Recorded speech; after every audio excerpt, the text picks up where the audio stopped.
They found you. The text came through at 5:47 a.m. in Korean characters. No caller ID, no name. Just 3 words that made Kendall's blood turn to ice. She stared at it for exactly 3 seconds before deleting it, muscle memory taking over. Her hands didn't shake. They never did anymore. Outside her bedroom window, the Los Angeles neighborhood was still dark, still sleeping in that pre-dawn stillness. Safe. Normal. Everything she'd worked so hard to build over the last 2 years. The Jindo dog at her feet, Beck, 60 pounds of pure Korean hunting breed disguised as an exotic pet, lifted his head, sensing the shift in her energy. His sister, Hanul, padded over from her bed in the corner. Both dogs alert now, waiting for her command. Kendall Kim Richardson rose from bed, already moving through her routine. Leggings, sports bra, running shoes. Her natural hair pulled back into a tight bun. To anyone watching, she was just another black woman preparing for her morning run in Koreatown. But her fingers traced the scar along her ribs as she dressed. A reminder of the last time the Jung family had found her. That time she'd barely escaped with her life. That time her mother had still been alive to protect her. The memory hit like a physical blow.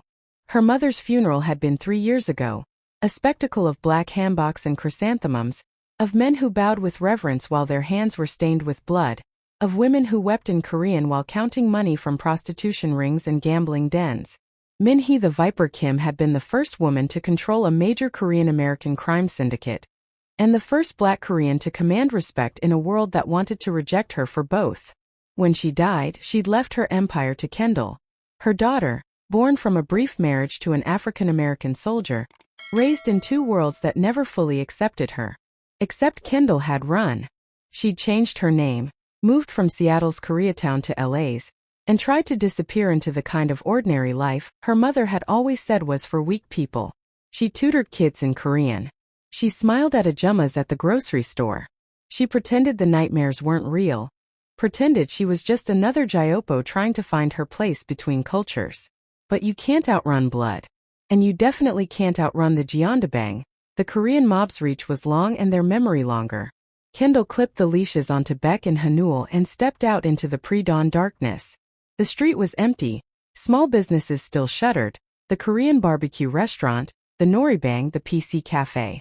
She'd chosen this neighborhood carefully, close enough to blend in with the Korean community, diverse enough that a black woman didn't stand out, anonymous enough that secrets could flourish. The dogs moved in perfect synchronization beside her, their training evident in every calculated step. Most people thought Jindos were just loyal pets. They had no idea these particular dogs had been trained by North Korean defectors who'd worked for her mother. Animals that could track a target for miles and take down an armed man in under 4 seconds. Her phone buzzed again. Another message, this time in English. Your father sends his regards from Seoul. Kendall stopped walking. Her father. She hadn't spoken to James Richardson in 20 years. Not since he'd walked out on her and her mother when Kendall was 7. He called her mother's lifestyle barbaric, called Kendall that mixed breed mistake, and disappeared back to his base in Okinawa. The last she'd heard, he'd retired and moved to Korea, of all places, working as a contractor. If someone was using him to send messages, they knew everything about her. Every wound, every vulnerability. She turned around, scanning the street with trained eyes. The 24-hour pojangmaka was still open. The ajushi inside preparing soup. Mrs. Park's beauty supply store. The new tenant's apartment at the corner building. A Korean guy in his 30s who'd introduced himself as Daniel Park 3 weeks ago, and asked too many questions about how long she'd lived here, whether she spoke Korean, if she had family in the area. Daniel. Kendall's pulse quickened. She'd been so careful, so paranoid about every detail, but she'd dismissed him as another Jyopo trying to connect. A Samsung product manager relocated from Seoul, he'd said, looking to understand Korean-American culture better. She'd even helped him practice his English, believing the cover story because she wanted to believe that not everyone in her life was a threat.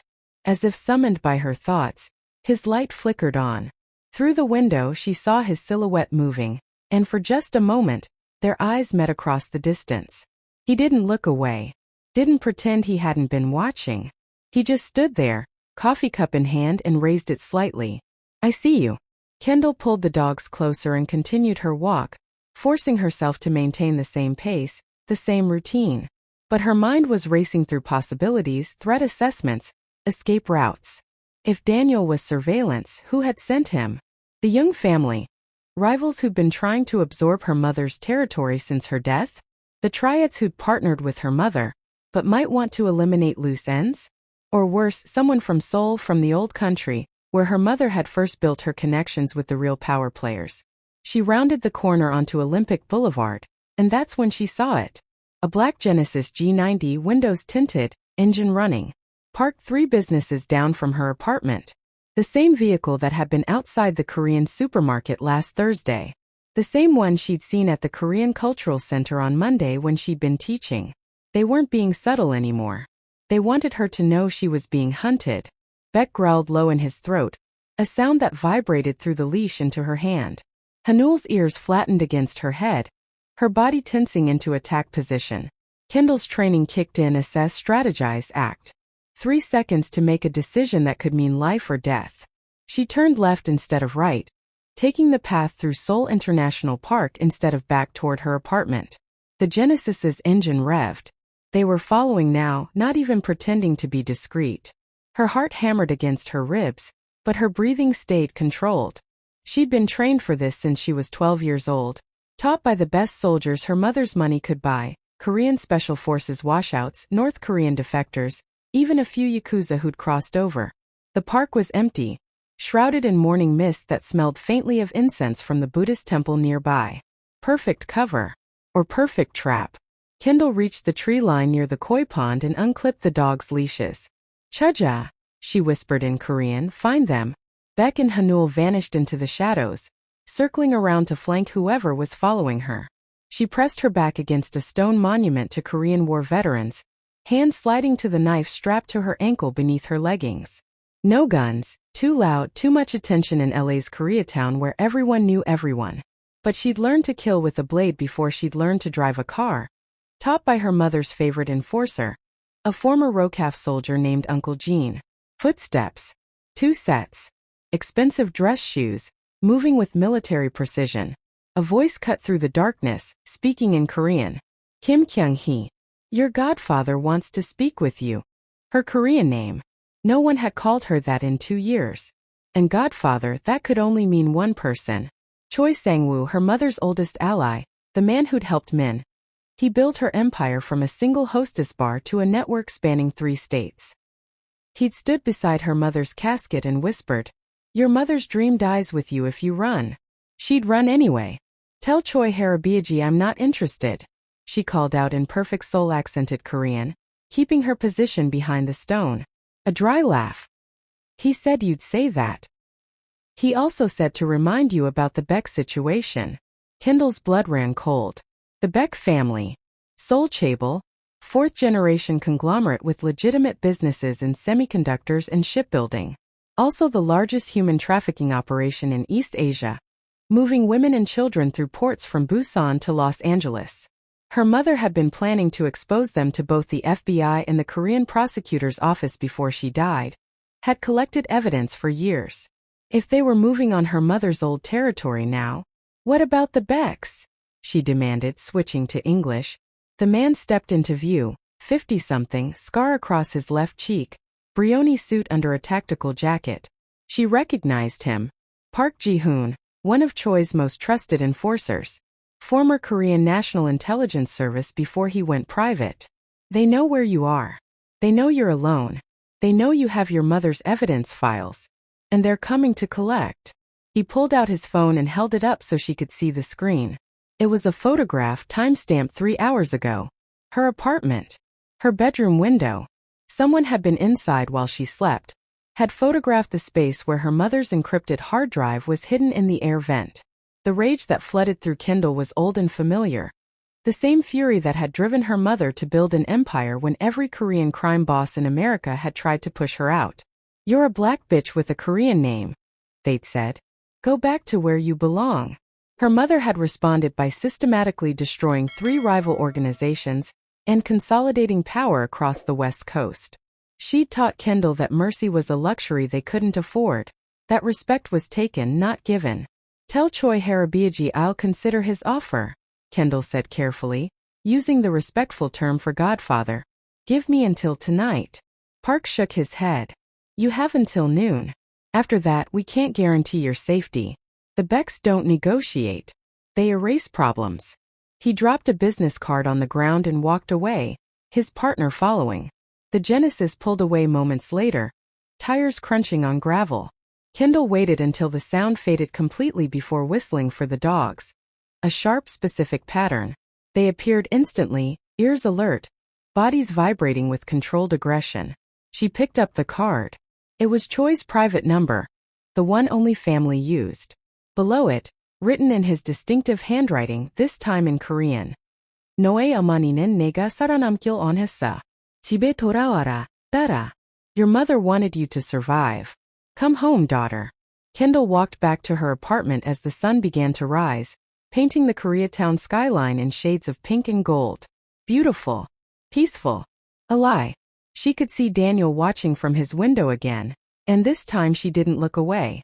She stared right back, letting him see the truth in her eyes, the eyes that were too round to be fully Korean, too sharp to be dismissed as just another black woman. She wasn't running anymore.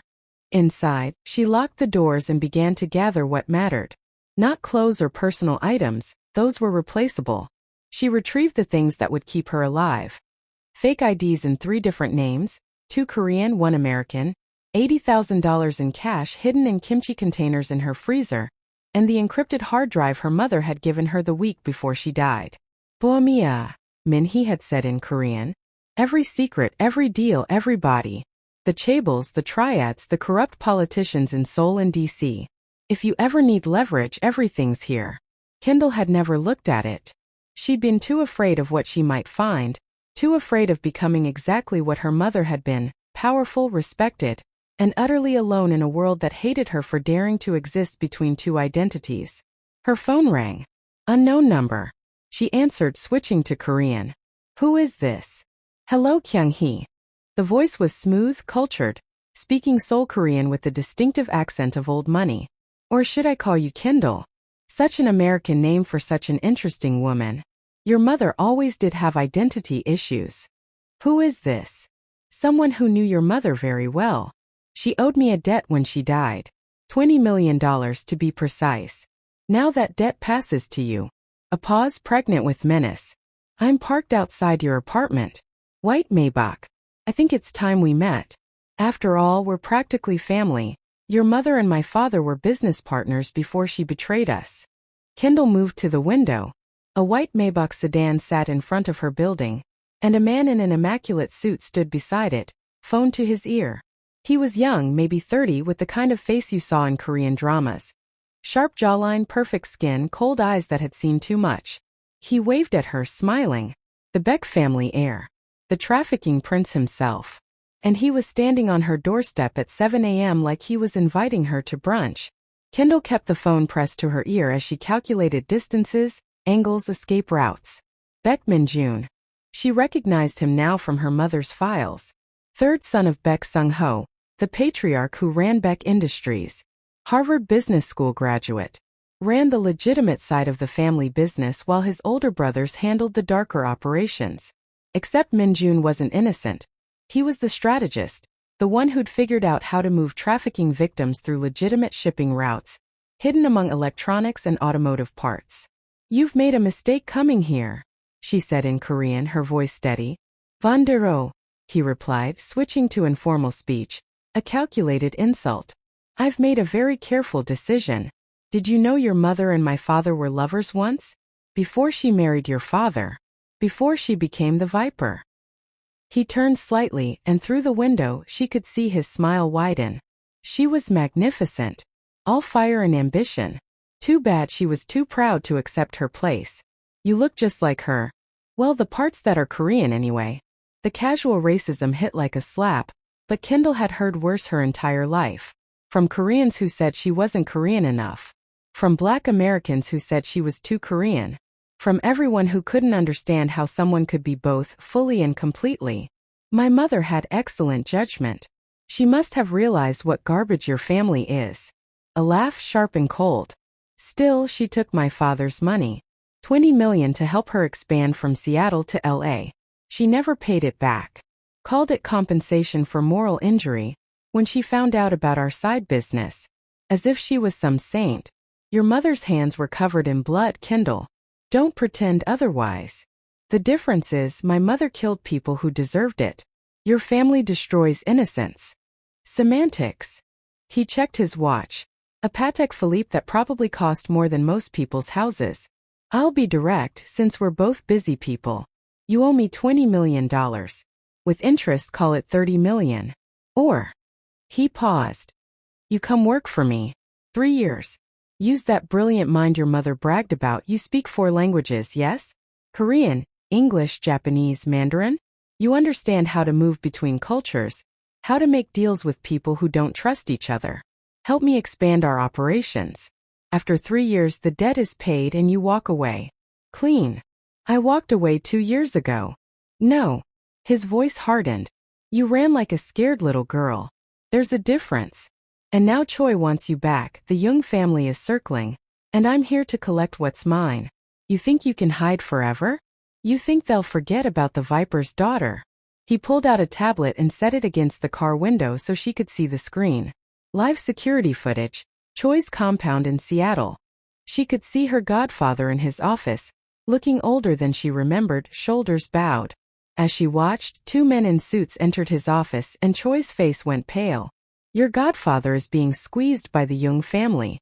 They're demanding he hand over your mother's territory, all of it, or they'll go to war. He's trying to hold on, but he's weak now. Old. Without your mother's strategic brilliance, he's losing ground every day. Minjun's eyes met hers through 2 windows and 30 feet of space. He needs you. But he's too proud to beg. So he's framing it as protection, as family obligation. But the truth? Choi Sang-woo is desperate. And desperate men make terrible decisions. Kendall felt the walls closing in. Why tell me this? What do you gain? Because I don't want the Youngs controlling the West Coast. They're thugs. No finesse, no international connections. If they take over, my operations become exponentially more difficult. But you? You're Min-hee's daughter. You know how to think globally.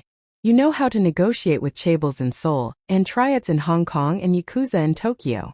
You can keep the peace while I expand my business. Everyone wins. Except the women and children your family traffics.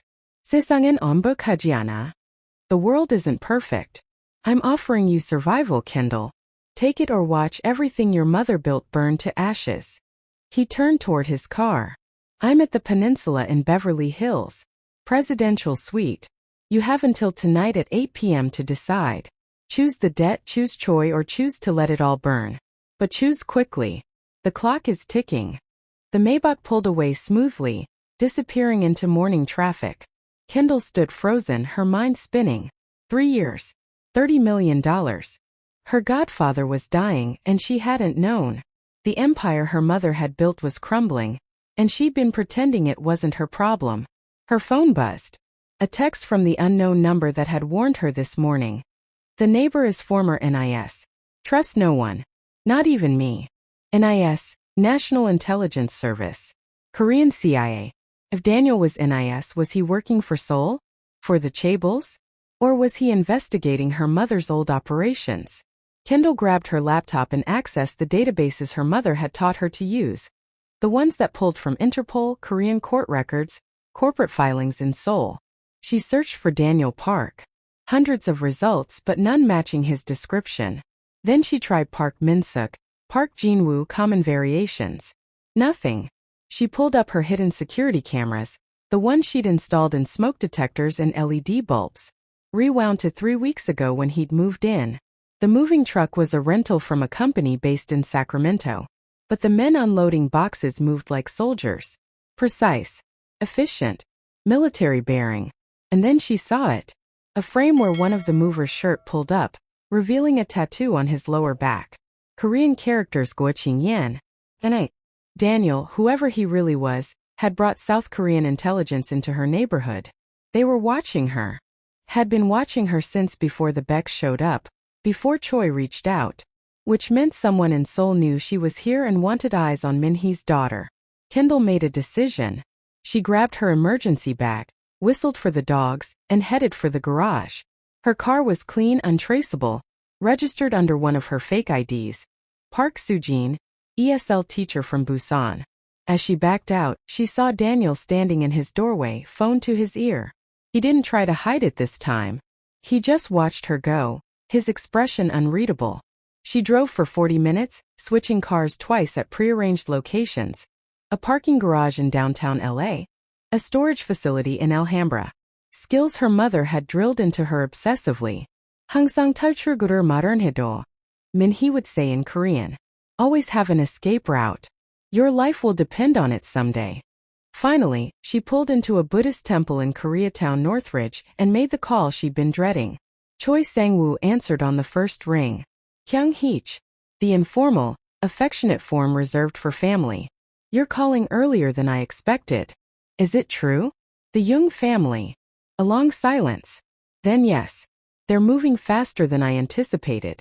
I've held them off for 2 years, but without your mother's network, without her strategic alliances, I'm losing child. And when I lose, everyone who was loyal to Min-hee will suffer.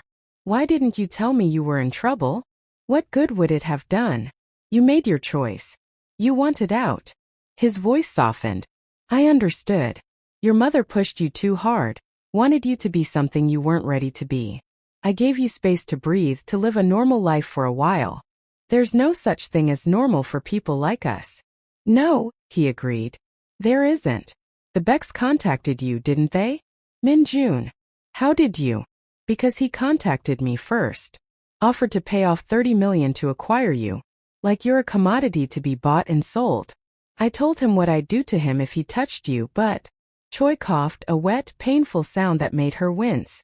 I'm not what I used to be. The treatments aren't working anymore. Lung cancer stage 4. The doctors give me 6 months. Kendall's throat tightened. Harabiaji. Don't cry for me yet, child. I'm not dead. But I need your help. Not to run the organization, I have good people who can handle that. I need your mother's files. The evidence she collected on the Becks, the Youngs, the corrupt officials in Seoul. I need leverage to negotiate a peace treaty to protect the people who were loyal to your mother. Will you help me? She closed her eyes. Saw her mother's face, heard her voice. Family isn't just blood, Kyung-hee. It's loyalty. It's protecting the people who protect you. I have the drive. But Choi Harabiaji, if I give you this, if I get involved, I can't just walk away again. You know that. I know. And I'm sorry. But your mother saw this coming. She left you the files for a reason. She knew that one day you'd have to choose between the life you wanted and the life you were born into. A pause. What she didn't tell you is that there's another option. What option? Burn it all down. Use the files not to negotiate, but to destroy. Expose the Becks to the FBI and the Korean prosecutors. Expose the Youngs to the triads they've been stealing from. Expose everyone, and let the law handle what we couldn't. Your mother was building this case for years before she died. She wanted out, Kyung-hee. She wanted to go legitimate. The cancer took her before she could finish. Kendall's hands trembled on the steering wheel. She never told me. Because she didn't want you to feel obligated to finish her work. She wanted you free. But now... Another cough. Now you have a choice. Save the organization by using the files as leverage, or destroy everything and start fresh. Either way, I'll support you. You're Min-hee's daughter. That makes you mine. A car pulled into the temple parking lot 3 spaces away. Black Genesis G90. The same one from this morning. I have to go, Kendall said quickly. I'll call you tonight with my decision. She ended the call and watched as Park Ji-hoon stepped out of the Genesis, alone this time. He walked slowly toward her car, hands visible, no weapon drawn. When he reached her window, she rolled it down 2 inches. Choi doesn't know I'm here, he said in Korean. This conversation is between us. Talk fast. Your mother saved my life once. Did you know that?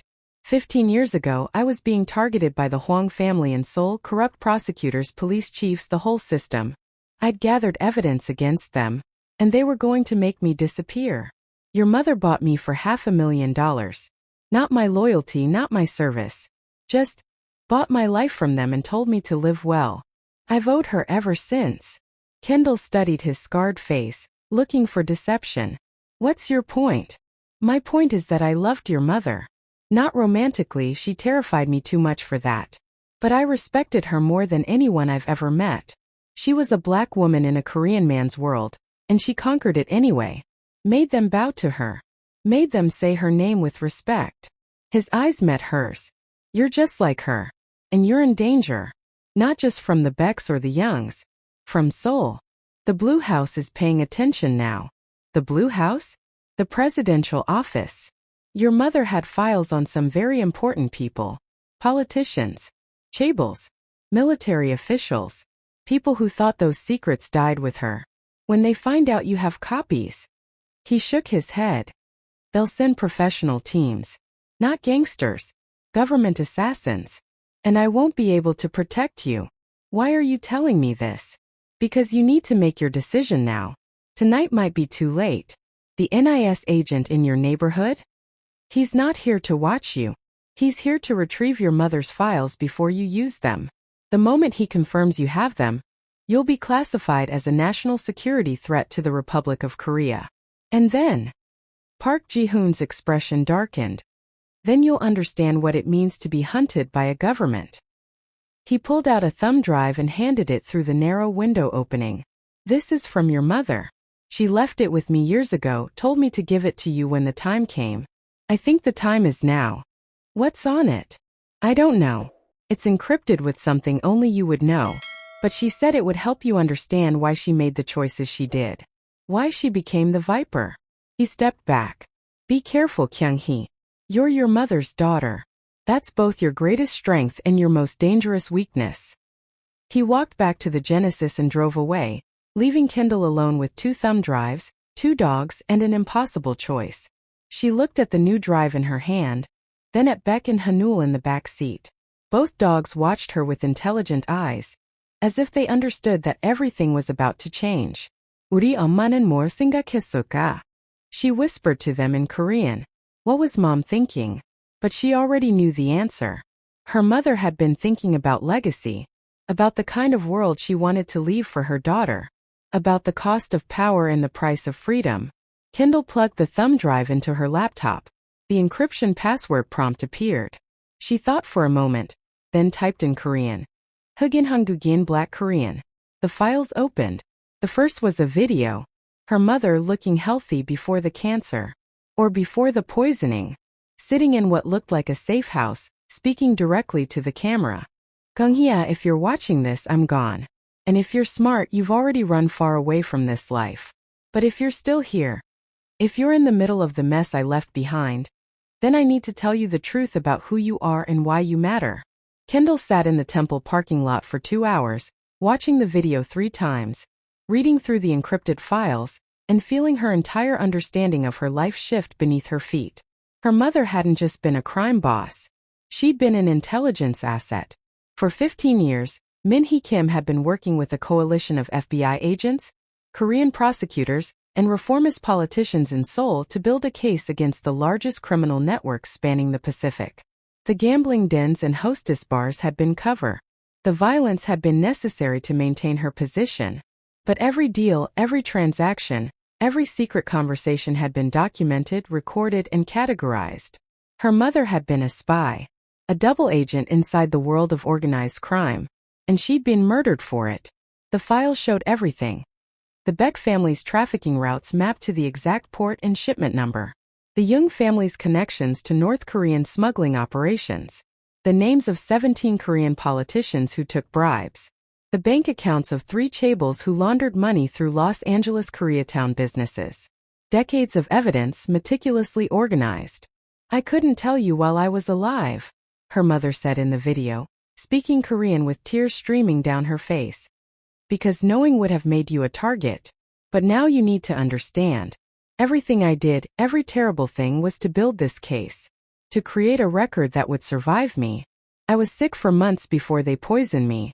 I knew I was dying anyway, so I let them think they'd won.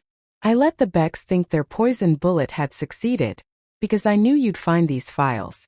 I knew you'd finish what I started. Her mother leaned closer to the camera. You're not just my daughter, Kyung-hee. You're the key to everything. You're Black and Korean. You move between worlds that don't trust each other. You speak the languages, you understand the cultures.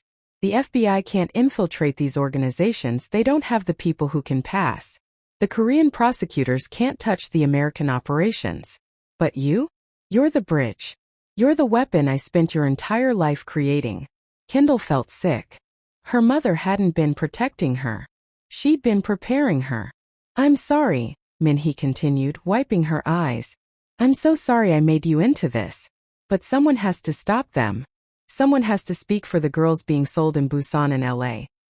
Someone has to fight for the workers being exploited, the immigrants being extorted. I tried. I failed. But you can finish it. You can burn it all down. The instructions are in the files. Everything you need. Contact Agent Sarah Chun at the FBI. Contact Prosecutor Kim Young-soo in Seoul. Give them the evidence. And then run, baby. Run somewhere they can't find you. Change your name again. Dye your hair. Get surgery if you have to. But live. Please. Live the life I never could. The video ended. Kendall sat in silence, feeling the weight of legacy crushing down on her.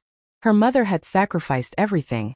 Her reputation, her safety, her relationship with her daughter, to build a case that could topple empires. And now it was Kendall's choice whether to use it. Her phone rang. Unknown number, but this time she recognized the pattern. A specific rhythm her mother had taught her. Family code. She answered in Korean. Who is this? Someone who loved your mother. A woman's voice, speaking Korean with an American accent. Agent Sarah Chun, FBI. I've been waiting for you to find the files. I wasn't sure you would. My mother mentioned you. She was my friend. My best friend, actually. We met when I was investigating Korean organized crime 20 years ago. She was a hostess at a karaoke bar, 19 years old, pregnant with you. Alone in a country that didn't want her. I was supposed to flip her, use her as an informant. Instead, a sad laugh. Instead, she convinced me we could do something bigger. Build a real case. Take down not just one organization, but the entire network. She used me, Kendall said, her voice breaking. She loved you. Every decision she made was to keep you safe while still accomplishing the mission. It tore her apart, Kendall. I watched her cry herself to sleep hundreds of nights, hating herself for the position she'd put you in. But she believed, we both believed, that this was bigger than any one person. That stopping these monsters was worth the sacrifice. Easy for you to say. You didn't grow up in this world. No, I didn't. And I can't imagine how hard this is. But I can tell you that your mother's files are the most comprehensive organized crime documentation I've ever seen. With these, we can arrest over 200 people. We can shut down trafficking routes that have existed for decades. We can save hundreds, maybe thousands of lives. And we can do it tonight. Right now. Kendall looked at the temple in front of her, the Buddha statue visible through the main doors. Her mother had been Buddhist, one of the few things she'd kept from her Korean identity, even as everything else about her life had been a performance. What would happen to Choi? To the people who were loyal to my mother? That depends. If they cooperate, if they give testimony, they could get immunity deals. If they fight, Agent Chun sighed. Then they go down with the rest. I won't lie to you. This will destroy everything your mother built. Good and bad. Everyone connected to her organization will be investigated. And me. Witness protection. New identity. Will relocate you somewhere completely different. Maybe even out of the country. You'll never have to worry about the Becks or the Youngs or anyone else finding you. I'd have to disappear. Again. Yes. But this time it would be real. Final. You could actually have the normal life you wanted. Kendall closed her eyes, thinking about her mother's face, her godfather's voice, the weight of a legacy she'd never asked for. I need time to think. You have until 8 p.m. After that, the Becks expect an answer. Choi expects an answer, and the Jung family is making their move on your godfather's compound in Seattle. If we don't act tonight, people will die. And their blood will be on both our hands. The call ended. Kendall sat in the silent car, dogs breathing softly in the back seat, and felt the weight of two worlds colliding. She was Black. She was Korean. She was American. She was none of these things and all of them at once. Her entire life had been spent trying to figure out where she belonged, and now she realized the answer was nowhere. And everywhere. She pulled up the contact information in her mother's files. Agent Sarah Chun. Prosecutor Kim Young-soo in Seoul. The names of FBI field offices, Korean embassy officials, Interpol liaisons. Her mother had built a network across continents, waiting for this moment. But first she needed to know one more thing. She drove to Daniel's apartment in Koreatown, parked directly in front, and knocked on his door. He answered immediately, as if he'd been expecting her. Up close, she could see the intelligence in his eyes, the way he assessed her in a single glance. NIS training. Park Min-suk, I'm guessing, she said in Korean. Or is that fake too? He smiled, stepping aside to let her in. Actually, it's Kim Jae-sung. NIS. Eastern Division. I've been watching you for 6 months, Kendall. Or should I call you Kyung-hee? Why? Because Seoul is terrified of what your mother knew. The files she collected implicate some very powerful people who can't afford to be exposed. I was sent to retrieve those files before you used them. Or, failing that, to eliminate the problem entirely. He poured tea with practiced grace, offering her a cup. But then I watched you for 6 months. Saw you teaching Korean to immigrant kids at the community center. Saw you volunteering at the homeless shelter on weekends.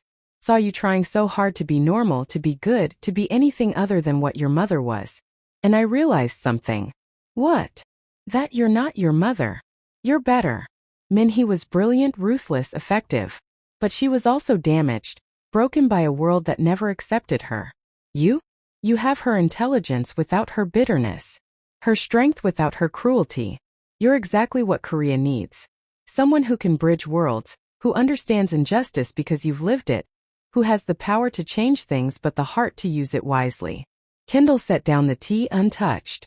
So you're not going to kill me? I was supposed to. My orders were clear. Retrieve the files and eliminate Min-hee's daughter if she posed a threat. But I'm not going to follow those orders. Instead, I'm going to help you. Why? Because I spent 3 years investigating human trafficking in Southeast Asia. I saw what the Beck family does. The girls as young as 13 being moved through shipping containers, the women sold to brothels, the boys forced into slave labor. I collected evidence, built cases, and watched politicians kill every investigation because the Becks paid them off. Your mother's files? They're the smoking gun we've needed for a decade. They can actually stop this. And if that means I become a traitor to my country, so be it. He pulled out his phone and showed her a series of photos. Young women. Children. Faces full of fear and hope and desperation. These are people I interviewed 3 years ago. Women your mother helped escape from the Becks. She ran an underground railroad, did you know that? Used her criminal network to move trafficking victims to safety. Paid for their medical care, their therapy, helped them start new lives. She never told anyone because it would have compromised her cover as a ruthless crime boss. But I found the records. Your mother saved over 300 people before she died. Tears burned in Kendall's eyes. She never told me. She was protecting you. If the Becks knew she was sabotaging their operations, they would have used you against her. Every terrible thing she did, every violent act was to maintain her cover so she could keep saving people. That's who Min-hee Kim really was. Not the Viper. Just a woman who refused to let her daughter grow up in a world where children could be bought and sold. Kendall stood, her decision crystallizing. I need you to do something for me. Name it. I need you to get Choi Sang-woo out of Seattle. Tonight. Before the Jung family attacks. He's dying anyway, lung cancer, 6 months max. But he doesn't deserve to die in a gang war. He loved my mother. He protected me. Can you do that? Jae-sung nodded. I have contacts in the U.S. Marshals Service. We can extract him, put him in protective custody until this is over. What about you? I'm going to finish what my mother started. The next 6 hours were a controlled demolition of her mother's legacy. Kendall met with Agent Chun in a safe house in Pasadena, turned over the encrypted drives, and walked her through years of documentation. The agent's hands shook as she reviewed the files, tears streaming down her face. My God, Min-hee. You actually did it, she whispered. You beautiful, brilliant, impossible woman. You did it. While Chun coordinated with federal task forces across 3 states, Kendall made calls to Seoul. Prosecutor Kim Young-soo, who'd been waiting 15 years for this evidence. He listened in stunned silence as she outlined the scope of the files, the depth of her mother's infiltration. 당신 어머니는 영웅이었어요, he said in Korean. Your mother was a hero. Nobody will ever know. She'll die in history as a criminal. But she saved more lives than most police officers ever do. I'll make sure her sacrifice means something. By 6 p.m., the operation was in motion. FBI teams were mobilizing in LA, Seattle, and San Francisco. Korean prosecutors were coordinating with Interpol. Immigration officials were preparing to raid Beck Industries facilities in Busan and Long Beach. The scope was massive, the largest coordinated action against Korean organized crime in history. And at 7 p.m., Kendall drove to the Peninsula Hotel in Beverly Hills to meet Baek Min-jun one last time. She walked into the presidential suite wearing a traditional hanbok, black silk with white trim, the colors of mourning. Her hair was down, her mother's jade necklace around her throat. Baek and Hanul flanked her, and she looked every inch what she was, Min-hee's daughter. Baek Min-jun rose from the couch, his eyes widening slightly. You came. I wasn't certain you would. I came to give you my answer, Kendall said in Korean, her voice steady. About the debt. And my mother didn't owe you anything. She took your father's money and used it to save the women and children your family was trafficking. She called it compensation because that's what it was, payment for crimes against humanity. And now I'm here to tell you that the bill is coming due. His expression hardened. Is that a threat? It's a promise. In approximately 30 minutes, FBI agents will raid this hotel. They'll arrest you on charges of human trafficking, racketeering, money laundering, and conspiracy to commit murder. Your father's facilities in Korea will be raided simultaneously by Korean prosecutors. Your entire operation, every port, every route, every corrupt official you've bought, will be exposed and dismantled. My mother spent 15 years building this case. Tonight I'm finishing it. Baek Min-jun stared at her for a long moment, then started laughing, a genuine, almost admiring sound. Your mother? Of course. She was working with the feds the whole time. We wondered how they always seemed to be one step behind but never quite caught up. She was feeding them information but slowly, carefully, building a case that would hold up in court. She was smarter than all of you. She was. And apparently so are you. He poured himself a drink, his hands remarkably steady for a man facing life in prison. I could run. I have resources, connections. I could disappear before your FBI agents arrive. You could try. But my mother documented your entire support network. Your safe houses, your bank accounts, your fake identities. There's nowhere you can go that we won't find you. And trust me, you'll be safer in American custody than you will be when your father finds out you lost everything, because you couldn't resist threatening his enemy's daughter. Fair point. He raised his glass in a mock toast. To Min-hee Kim, the Viper, the woman who played the long game better than anyone. She would have been an incredible chaebol executive if Korea had let her.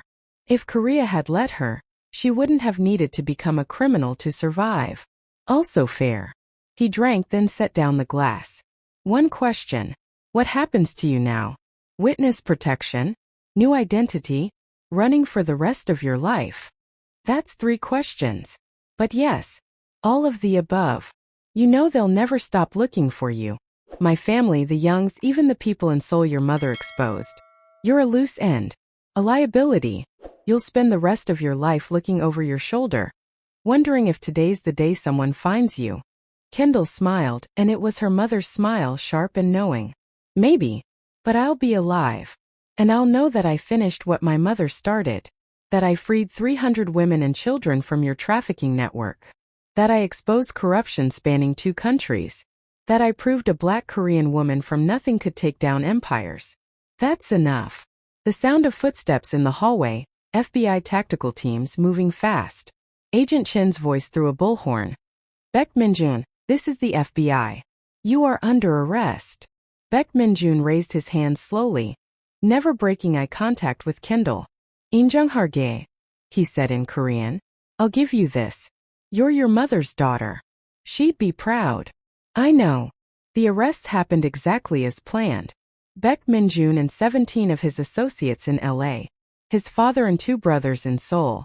Young family leadership in Seattle, caught in the middle of their assault on Choi's compound, which turned out to be a trap orchestrated by the FBI and U.S. Marshals. Over 200 arrests across 4 countries in a single night. Kendall watched the news coverage from a safe house in Montana, of all places. The media called it Operation Pacific Dragon. They talked about years of investigation, international cooperation, the largest human trafficking bust in history. They mentioned Min-hee Kim only briefly. A footnote, a criminal whose organization had been compromised and used by federal agents. No one would ever know the truth. That she'd been a hero. That she'd sacrificed everything. That she'd died slowly and painfully to maintain her cover so her daughter could finish the mission. Agent Chun visited her 3 days after the arrests, looking exhausted but satisfied. The cases are solid. The Baeks are going away for life. The Youngs too. We've rescued 83 trafficking victims from facilities in Long Beach alone. The Korean prosecutors are filing charges against 12 politicians and 7 chaebol executives. It's everything your mother worked for. What about Choi? Safe.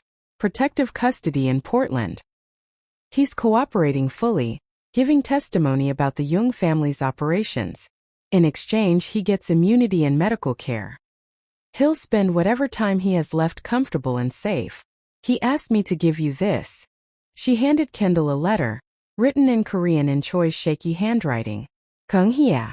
Your mother told me once that you were her greatest accomplishment. Not the empire. Not the power. You. A daughter who knew darkness but chose light. Who had every reason to be cruel but chose kindness. Who could have ruled through fear but preferred compassion. I'm proud of you. Your mother is proud of you. You finished what she couldn't. You saved lives.